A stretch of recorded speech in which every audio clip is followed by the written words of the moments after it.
our speaker this morning. He is lives in the Hesston area. He is also my cousin. And there are also ties to this church through his marriage. His wife, Vanessa, her grandmother was Betty Up, and a lot of people know who Betty Up was, and she lived here. And she is also a great niece to Mary Schmidt, and Mary's in the overflow. So anyways, Doug has a few ties to this church in a roundabout way.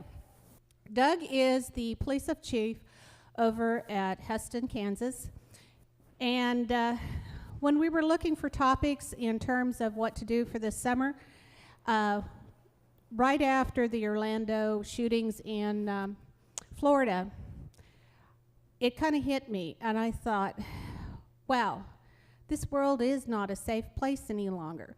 All those places that we thought were safe, our entertainment places, our grocery stores, our workplaces, as well as our churches and our homes, they're not safe any longer. So I approached Eileen with the idea of having somebody come in from law enforcement to talk to us, and she suggested, since I knew Doug, and Hesston has just gone through a traumatic experience, that to call Doug and see if he'd be willing to talk to us, and Doug is. So I'd like to introduce Doug Schroeder. Thank you. What time do we end today? About 20 after. Okay. I'll kind of keep an eye on the clock a little bit. Good morning. It's my pleasure to be here with you today. I kind of envisioned a bit of a informal gathering, kind of like this, where I don't do all the talking, but rather we share and learn from each other. It's my experience that when I'm an invited guest somewhere, I learn just as much as anybody else that sits and listens to me. So my agenda, or my plan today, is I want to tell you a little bit about myself, let you kind of make some connections there and just know where I've come from, what I'm currently doing. I want to share some scripture with you, some scripture that I turn to and that I consider when I'm thinking about law enforcement, violence, justice in this world and what justice means, and also a metaphor that I commonly also think of when I'm thinking of those things. After that, I'm open to really any other questions or directions that you guys want to go. I will say, however, a little bit of a caveat. Although February 25th in Hesston was an event that's on a lot of people's minds still, I won't be discussing that much today at all. If I do mention that, it will be in very general terms. And unfortunately, although there are lessons to be learned, things to be taken from that day and that response, we live in a litigious world, and I don't want to make all of you witnesses to a court case somewhere down the road. As we all know, we don't have to do anything wrong to get sued. We'll leave it at that. So if there is a specific question about that day, I may do a little bit of a dance to get around that, but we're going to go ahead and ask, and we'll get there. First of all, like I said, I wanted to tell you a little bit about myself. My name's Doug Schroeder. I grew up in the Gossel community. Both my wife and I and children, we still go back there to church, to attend Alexanderville Mennonite Church. Vanessa grew up there. I started going there in high school, chasing a girl. She finally stopped, and I married her. And tomorrow it's going to be 19 years of marriage that we've been together. So I commend her for that. Growing up in Gossel, I would tell you my first faith experience came probably when I was in junior high. I went to camp. We weren't regular attenders of church when I was younger. Of course, we hit the major holidays And whenever Mom thought she could drag all three of us out of bed at the same time, kicking and whining, we'd get to church, but not regular attenders. But when I was in junior high, my older brother started going to a youth group there in Alexanderville. And, honestly, I haven't even told him this to this day, but I saw a change in him. He was introverted somewhat, well, maybe even more so than I'm introverted. But I saw a change in him that made me think, what's this about? It gave me those question marks. It wasn't soon after that I was invited by friends to youth group, and that's really where my faith journey begins.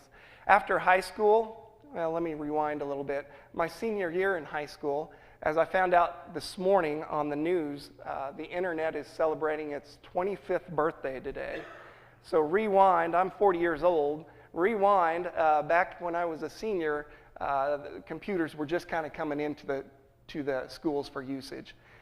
You could maybe save like 3 Word documents on this floppy big old thing, right? You guys remember that? So when I was a senior, I didn't know what I wanted to do, what I wanted to be when I grow up, and I still don't know what I want to be when I grow up. But I took this computer program in our home economics class. It was supposed to gauge kind of what your interests are, maybe what your strengths are, and then it also talked about or explored what perhaps you wouldn't like or what your weaknesses might be.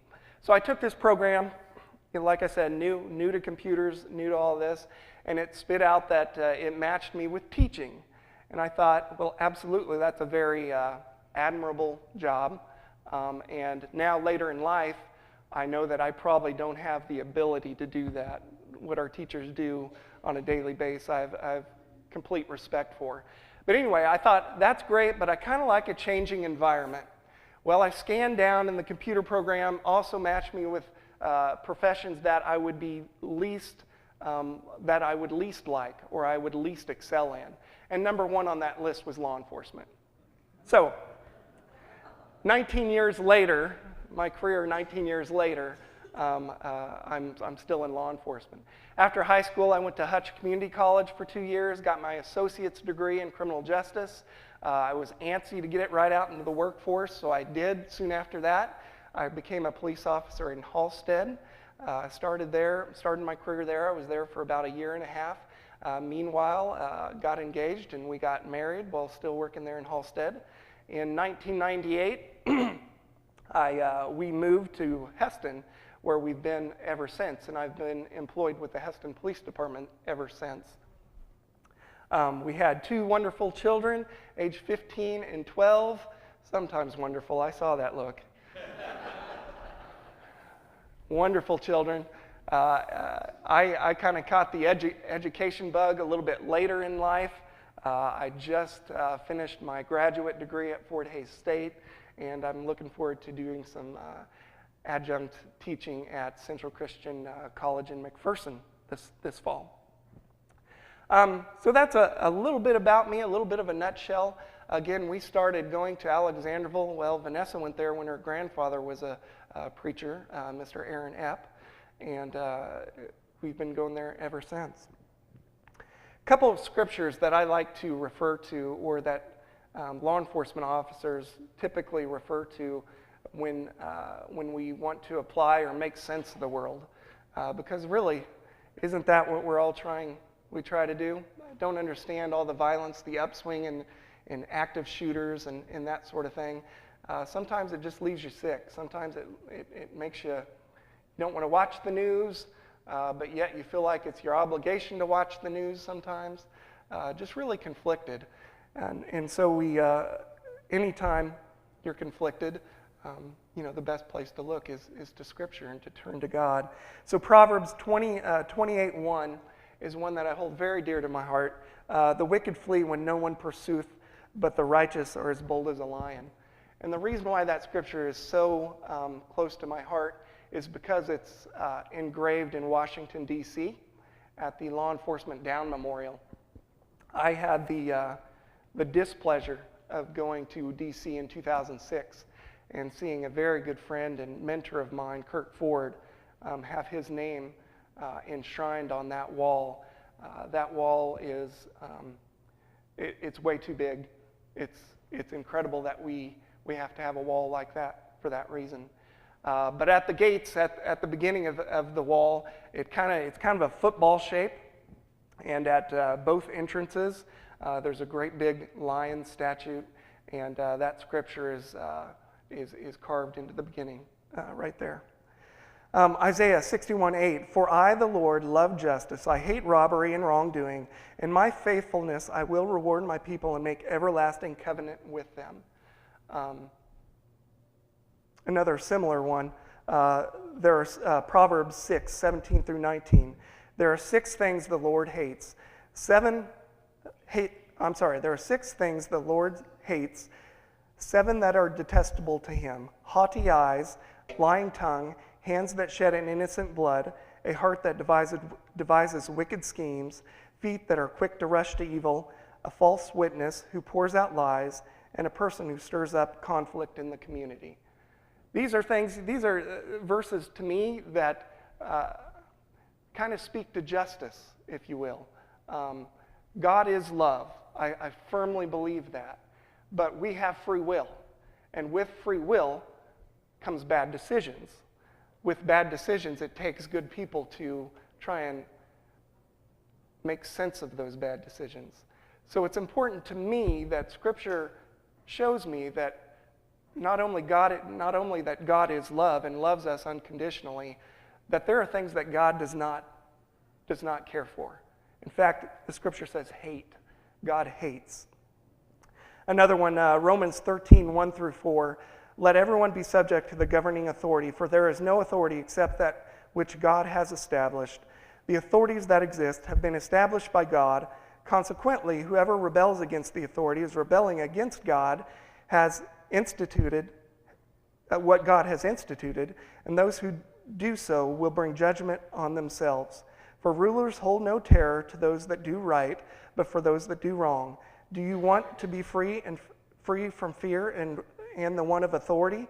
Then do what is right to you, and you will be commended. For the one in authority is God's servant for your good.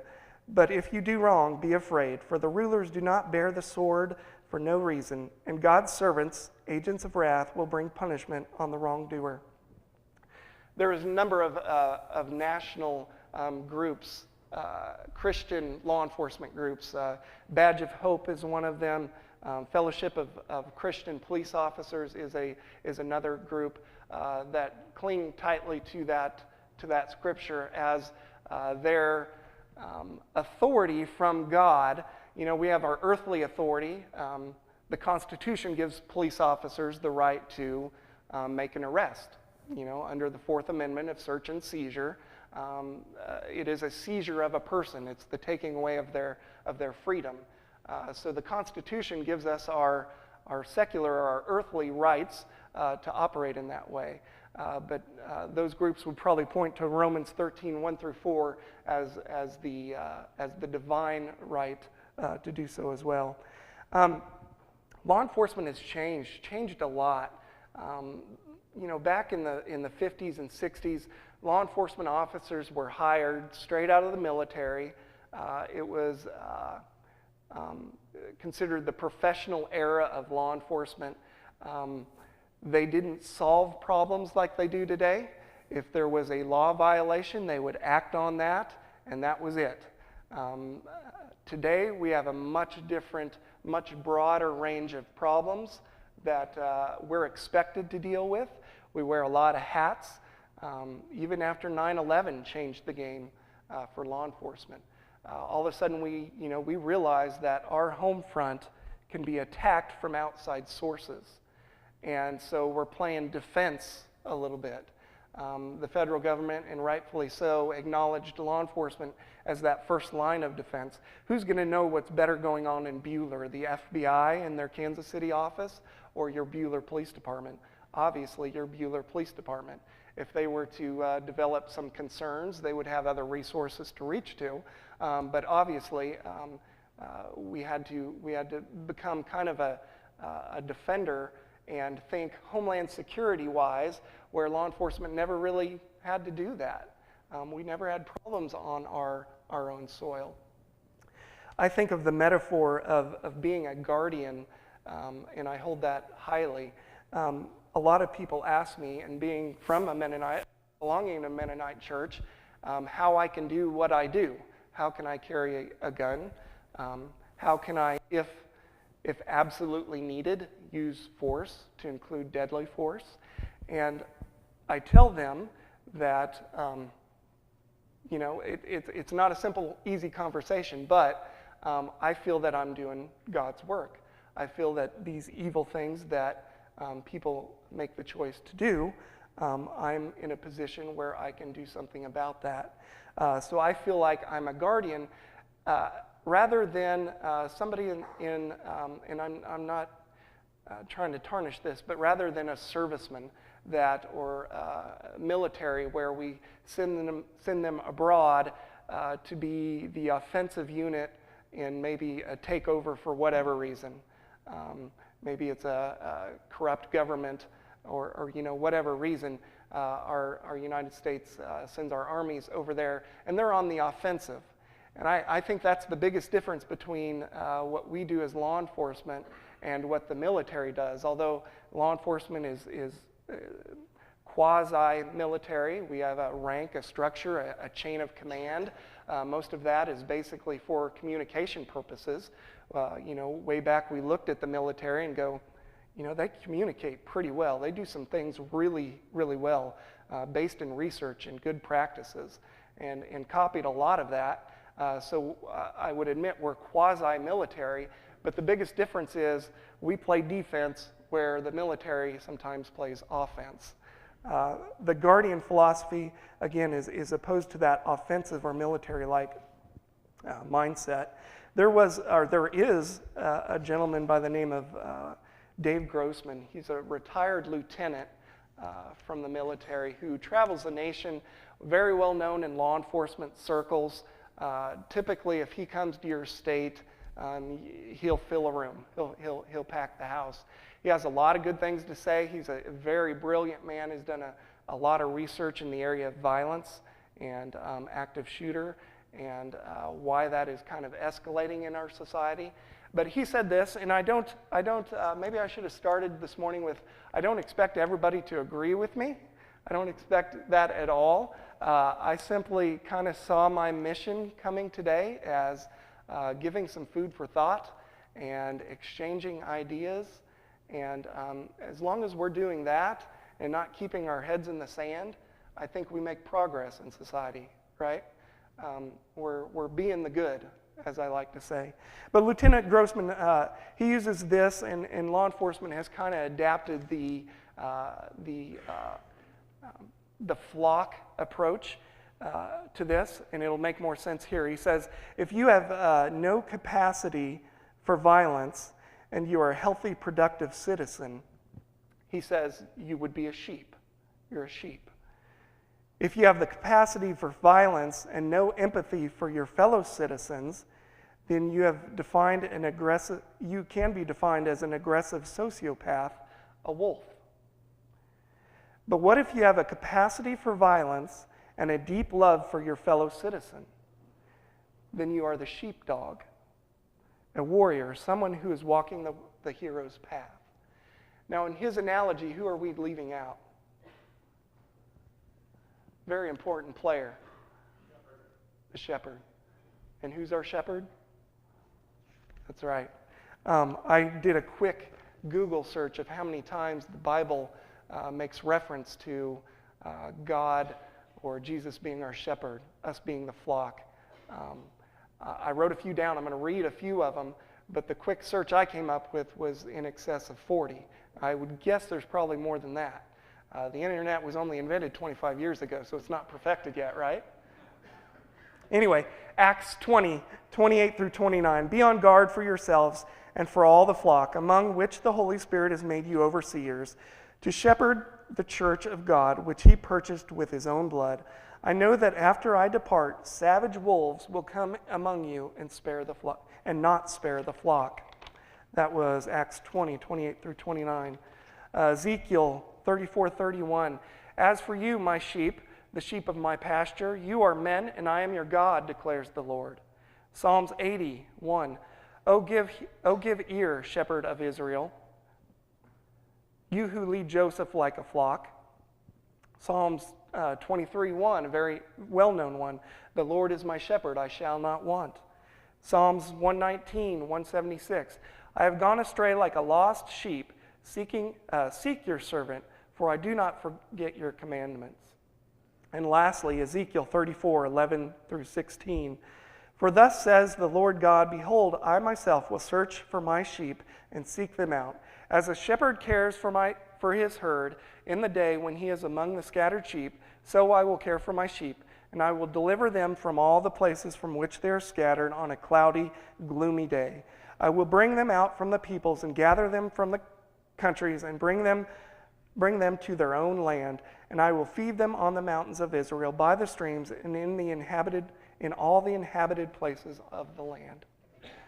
Again, just a couple areas in the Bible that mention that, but it's certainly a metaphor that I like to look to when I'm trying to make sense of the violence in the world. And the bottom line is we were given free will. It was an apple tree way back when that maybe started the downhill domino effect. But as long as we have free will, we will have people that choose to do things wrong. We'll have people that choose to be a wolf.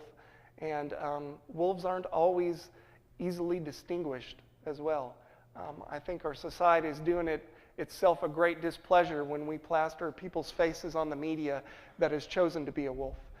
That's what they're doing. You know, we got to work for change in a unified voice. Unfortunately, that sells. It sells commercials. When you constantly interrupt and throw into our faces the acts of the wolves in society. That's maybe another issue altogether. Well, I've done about 20 minutes of speaking, and I am eager to hear from you or to take our conversation in any other direction that you choose. It was very welcoming and refreshing to see a lot of faces that we know and reconnect and that sort of thing this morning. So hopefully it looks like we have a mic in the back. If you have a question or want to steer conversation. Okay, we'll get you next. Got one back here.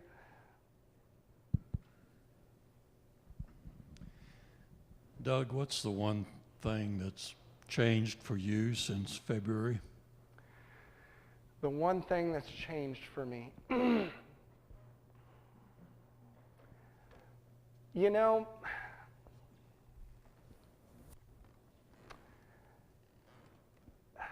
that's a good question. There's been a number of things that have changed. I think about relationships more than I did. I think about our end of days more than I did. I think about what society needs to change and whether and how I can be that change agent. I think about preparation. I've successfully written a number of grants for equipment, for training. We did just 2 weeks ago a very large countywide training where I had every administration from every school district, all 3 colleges in Harvey County, every fire, EMS, and police department had a number of representatives and a number of private large employers such as Excel, AGCO, the railroad, Walmart, stuff like that. So I'm more, I recognize that we need to plan and we need to work together even more so now. Those are a couple things. Yeah.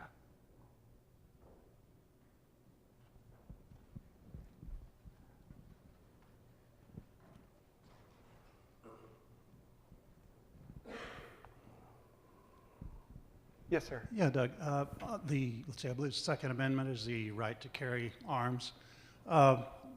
The concealed carry and the open carry, with all the things that have been going on lately, just recently here in the Walmart parking lot when some people were being attacked by a knife, a man bearing a knife. What is your take on the carrying of guns by the general public? And by the way, I'm thankful that you and our local police are out there to protect us, that we don't have to have that gun right there to protect ourselves. Thank you. Thank you. I appreciate that question, and I will label it as an opinion, because opinions can range on this topic. But both personally, professionally, through my faith, have thought of that. And if you think of the sheepdog role, I think we have to have good people, and not all good people have to wear a badge and affirm to the position to do it 40, 50 hours a week and get paid for it. That's not at all. It's not the police and the citizenry. It's together. And because of that, I think good people should have access to arms under the right situations and be able to carry those. But the problems exist on, okay, what's a good person? What's a sheep? Or I'm sorry, what's a sheepdog? How do we distinguish that from a wolf? It's very complicated, but my general thought is I'm not opposed to good people carrying a sidearm. And being trained when and how to use that is very important. You know, honestly, when I'm off duty, I often, almost always carry a firearm off duty. But I know that if something happens, it's going to be life or death before I were to intervene. I will be a good witness. I'll make a good statement and be able to testify to it later if need be. So judgment's really important. And I don't trust everybody's judgment. But yet I know that good people out there in the community wanting to do that sheepdog role is important for our society. It both as a, not only as, and I read a little bit about the Walmart robberies, I think, in the parking lot. I read a newspaper article on that. But not only to intervene, but also just as the deterrent factor. You know, if somebody's thinking, well, I'm going to walk into your local gas station or grocery store and rob them and walk out, don't you think they'll think differently if somebody inside could possibly be armed? Again, debatable subject. I see both sides of it. I honestly do. I've seen people that have got concealed carry that I personally worry about, that I don't think will make good judgment calls. But I'm not controller of all, so I can't do anything about that. But thank you. Great questions.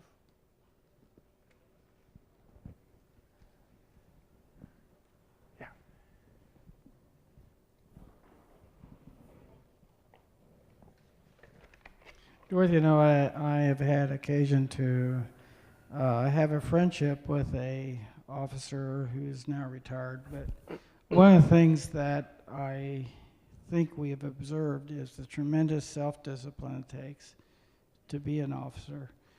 And I think, you know, that's a gift that is very important in being an officer. And the other thing that I've noticed is that in this particular person, he's concentrated a lot on learning about people on the margin, people who seem to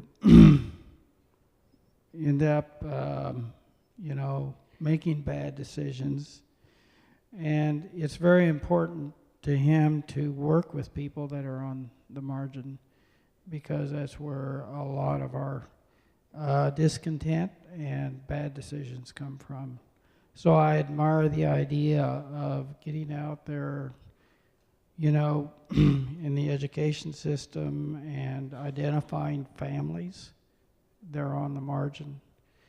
And officers have a tremendous opportunity to do that, and all the rest of us should be doing that or starting to do it if we're not. So I think working together we might be able to reduce the fear element in our society, and I think that's something we need to protect ourselves from.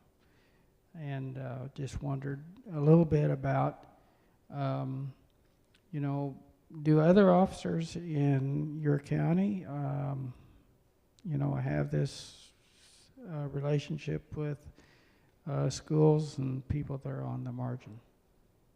Yeah, great questions and comments. I've identified 3 different areas that I think society is failing us, and thus creating more active shooters. One of which is, I think we're getting an F in mental health. I often talk to our colleagues at Prairie View in Harvey County, and you know, I know you have the same type resource here in Reno County, but they are constantly getting their budgets shrank, having to lay off people, and it's those that are in the margins that are suffering the most. We wear a lot of hats, and that's one of them. But oftentimes we have to leave that place, put on a different hat, and go put out a different fire. So I'm not sure that law enforcement should be your frontline mental health advocates, but they do play an important role, absolutely. My take on that is it's easy to have our officers called somewhere and discover a person that's a threat to themselves or somebody else. We then can, through the Constitution, through laws, physically take that person into custody and to take them and deliver them to a mental health facility. But if we can't establish, I've been on this end numerous times, if we can't say, yes, they're a threat to themselves or somebody else, but I got that feeling where if I drive away, bad things could happen, or soon in, you know, near in the future, bad things can happen, you know, that's just something that kind of wears on us, because you know, our mental health does not have adequate funding and the ability to recognize these people. And then when they do,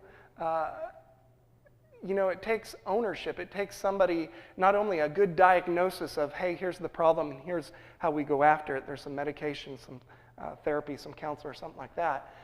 But it also takes people to help that person stay on top of it. Because if they don't stay on top of their medications, they tend to self-medicate. And that's usually with alcohol and drugs. And that creates a whole nother problem. So to stay on my soapbox, mental health, we're failing. I already mentioned it, but I think the national media is a lot closer to a wolf than they are a sheep many times. I detest hearing about, seeing the faces, hearing their background of the people that do these mass shootings. We shouldn't be broadcasting their name. The Sandy Hook shooter, for instance, he had a manifesto where he wrote out the biggest mass killing in history actually happened over in Europe, and it was 70 individuals that lost their lives, 70 of them.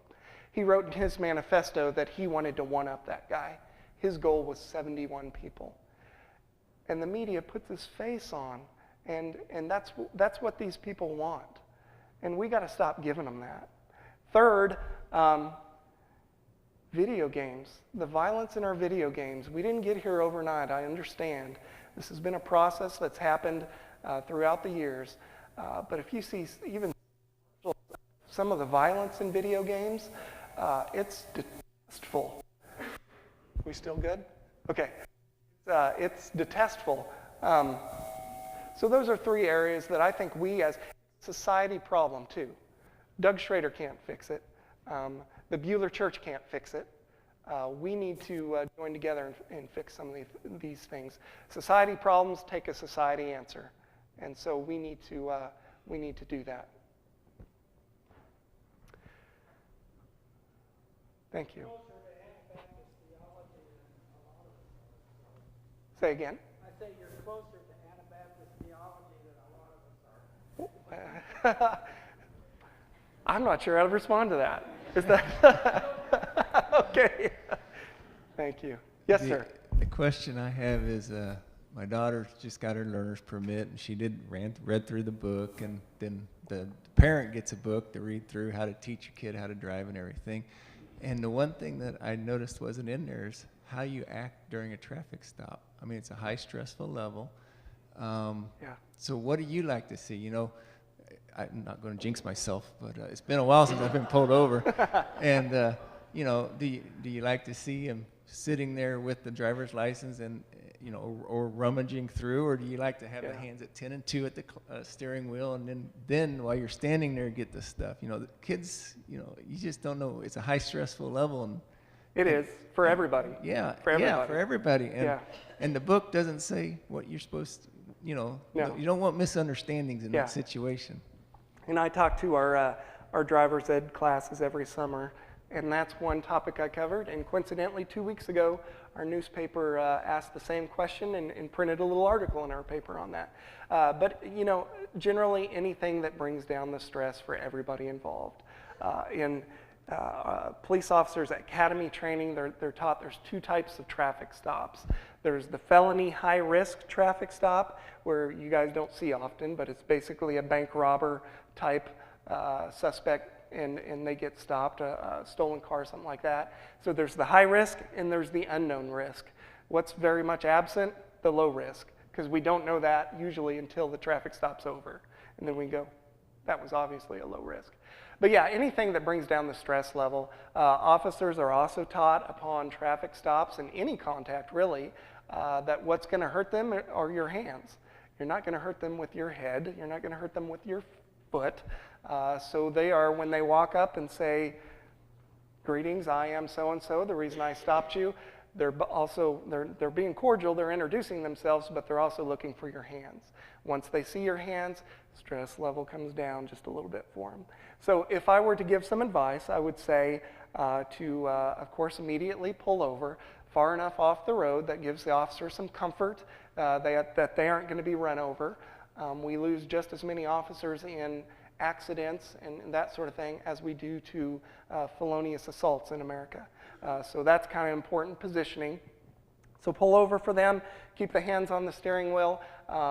Most officers are taught to introduce themselves and tell you why you were stopped, and then ask for information. And that's the point where, of course, you can gather that from the glove box, your back pocket, your wallet, whatever. That's all expected behavior, and so that all lowers the stress level just a little bit. I've had a number of people ask me, okay, I carry a firearm in my car, or they're somebody that carries concealed carry. There's no law that says you have to divulge that information. If it's something you think the officer might see through the course of your conduct, you certainly could. You could tell them, you know, don't get excited, but in my console I do have a firearm. It's not something, again, that one would have to divulge. But I would like to know if the insurance and a firearm's in the glove box, and I ask for the insurance, and that's the first thing you see, stress level goes up again, right? So even though it may fall in the category of low risk, when we're done, we won't know till we're done that it's low risk. So it's a good idea.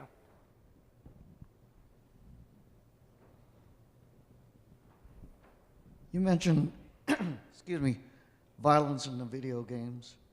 Would you also include television and the motion picture industry in that as well? Oh yeah, absolutely. The reason why I kind of pick on video games is I feel they are more,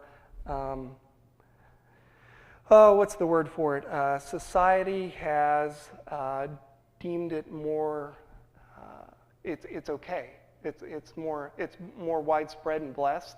I don't know of any high school groups that necessarily try to go out and look and find violent and gory movies, but the video games is when they get together. My boy's probably the only one that doesn't have a violent video game of his age. He's 12. You know, movies may become later, and certainly you can seek that out. But yeah, I mean, that media, that message of this is the norm, is the same general one. Yes, sir. Back there.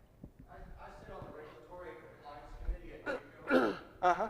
The student body representative for student government, and lately the entire conversation's been about institutional policy of conceal and carry on college campus. I know institutional policy cannot supersede state law. Is there anything, or have you been involved with anything at Hesston and come up with a plan or anything to, what's your concern level about that whole situation? Sure.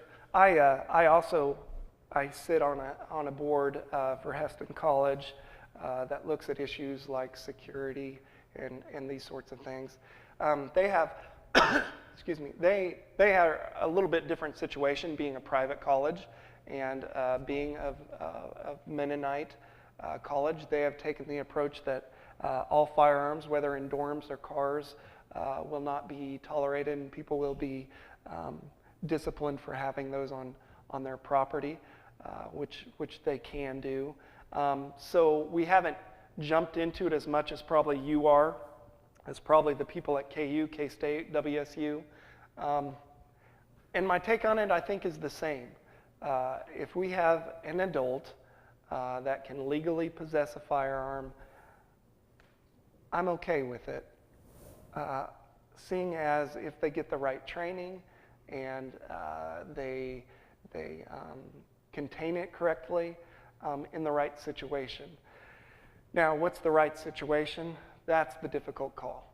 That's the difficult call. So, did I dance around your question enough, or should I keep dancing? Because I haven't given you an answer. It was the same answer we came up with. Yeah, yeah. So, I don't know.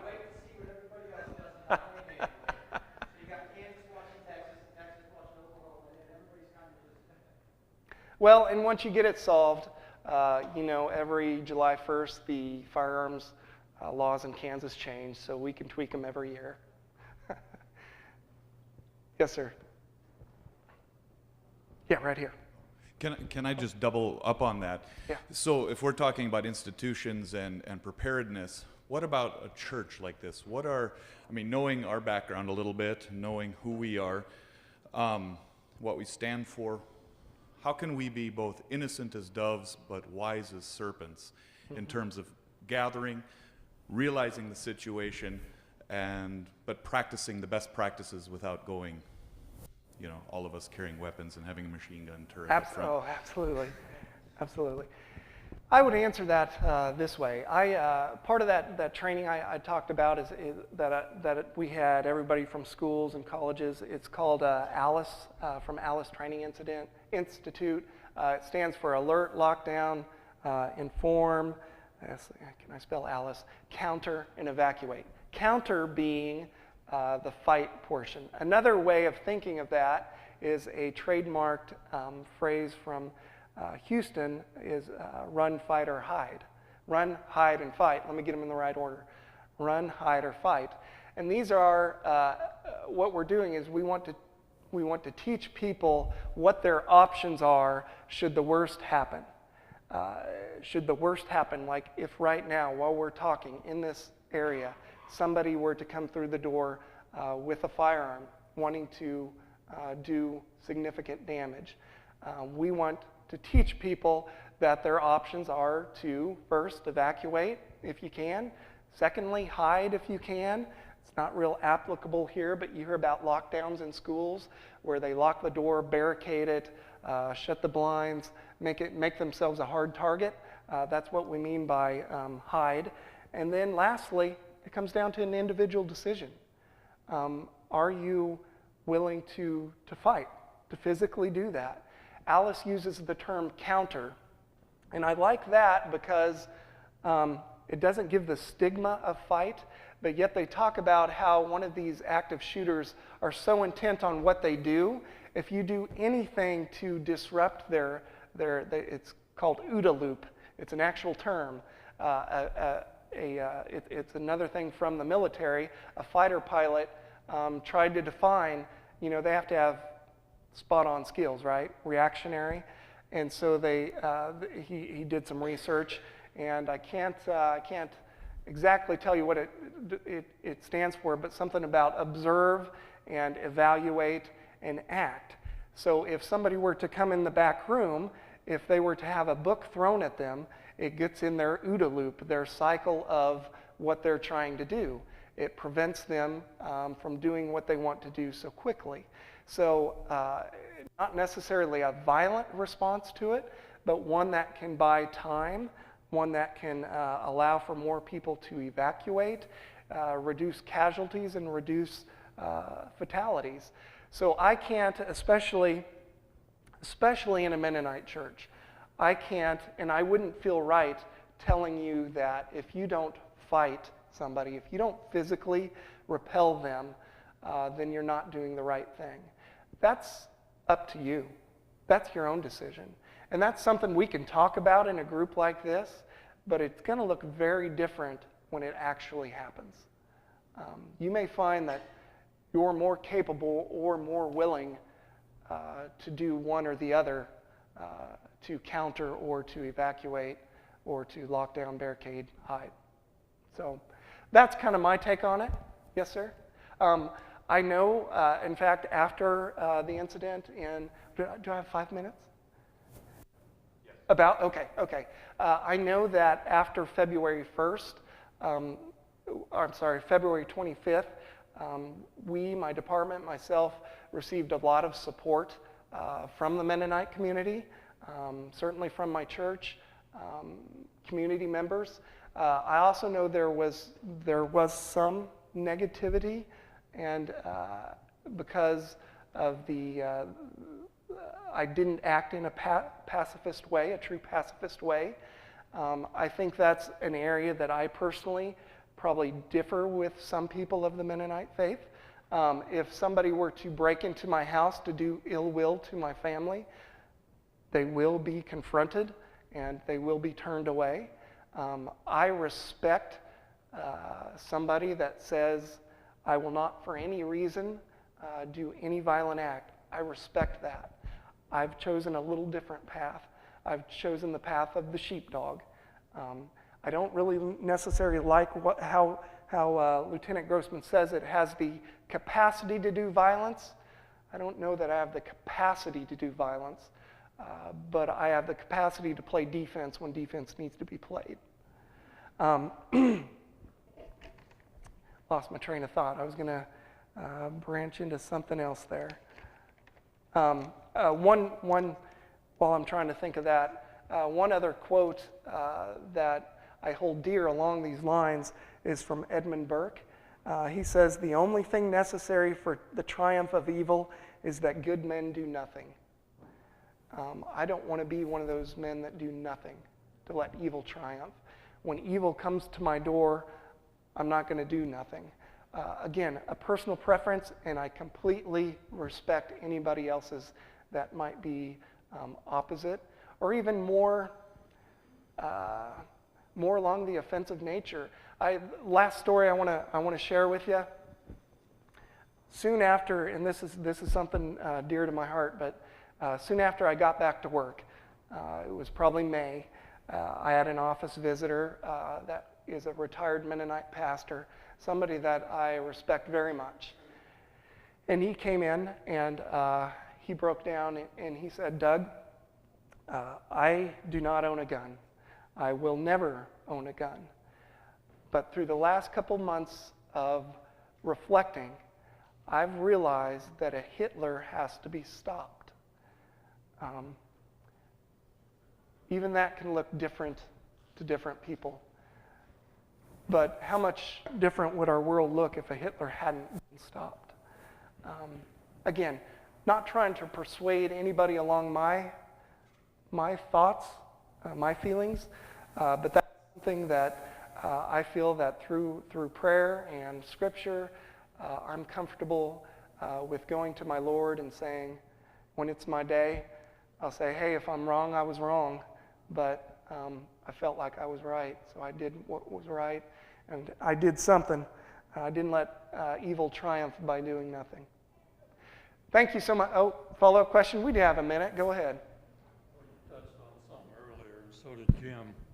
You know, two things that teenagers are fascinated with are cars, the ability to get your driver's license at 14, and also guns. And I think we do very little in preparation for these teenagers to become, quote, adults. You know, the video games have started long before they got to age 14, but at age 14, we suddenly put them in an automobile and we expect them to be responsible. To me, those are just two things that jump out that, you know, it starts at home, starts with parents making choices, like you said, free will. You can have a responsible driver at age 8 if they're out on the farm. But I'm just so mindful of the fact that guns are another thing. Whether you're an avid hunter, you're going to have those kind of hunting guns with you. Or if you're somebody who's got to have a pistol, that to me takes on a little different flavor. It's just around us all the time. Yeah. You do a lot more preparation to take your driver's license exam than you do to be a parent, right? And that's another hat that I think law enforcement is saddled with that probably shouldn't be, but it's a society problem. It takes a society fix. We're being moms and dads to too many young people because their parents are unwilling or unable to do that, fulfill that role. Thank you. I appreciate the time. I'm going to stick around. I love to hear Mr. Jake Schmidt sing, so I'm going to stick around for service. I appreciate your willing ears and wonderful questions. I am certainly available should you want to stop into Hesston, discuss anything further, or shoot me an email. Our website has my email address. Thank you.